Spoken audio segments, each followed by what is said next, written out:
जब गोरी हंस के देवेलु चुमा रसगर दिन भर मनावा रहेला हमार फरहर। जब गोरी हंस के देवेलु चुमा रसगर दिन भर मनावा रहेला हमार फरहर। तोहार चुम्मा के टेस्ट अजबे ह, तोहार चुम्मा के टेस्ट अजबे ह। तोहार चुम्मा विटामिन ए हा, तोहार चुम्मा विटामिन ए हा, तोहार चुम्मा विटामिन ए हा, तोहार चुम्मा विटामिन ए हा।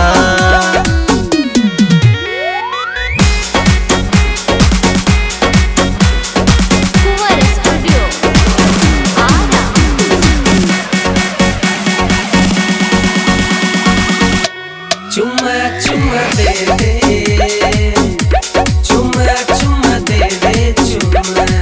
जब चुम्मा दे के तू जालू करे जा मन के लरजी बनल रहेला।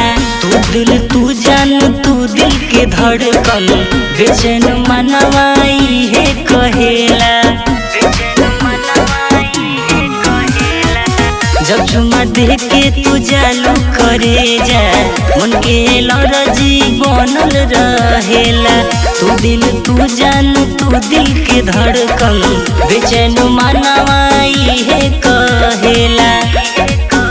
तोहार चुम्मा के रंग अजबे हा, तोहार चुम्मा के रंग अजबे हा। तोहार चुम्मा विटामिन ए हा, तोहार चुम्मा विटामिन ए हा, तोहार चुम्मा विटामिन ए हा, तोहार चुम्मा विटामिन ए हा।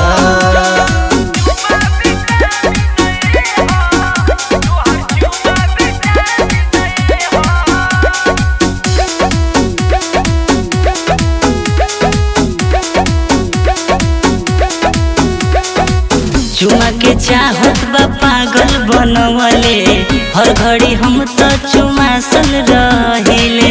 अमन सुनो रे चुलबुल के बतिया मानी न खाली पियासल रहिले।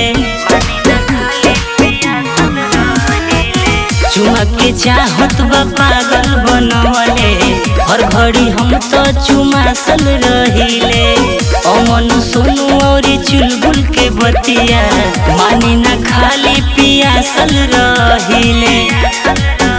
तोहार चुम्मा के ढंग अजबे हा, तोहार चुम्मा के ढंग अजबे हा। तोहार चुम्मा विटामिन ए हा, तोहार चुम्मा विटामिन ए हा, तोहार चुम्मा विटामिन ए हा, तोहार चुम्मा विटामिन ए हा। आओ ना चाट के मर जाए।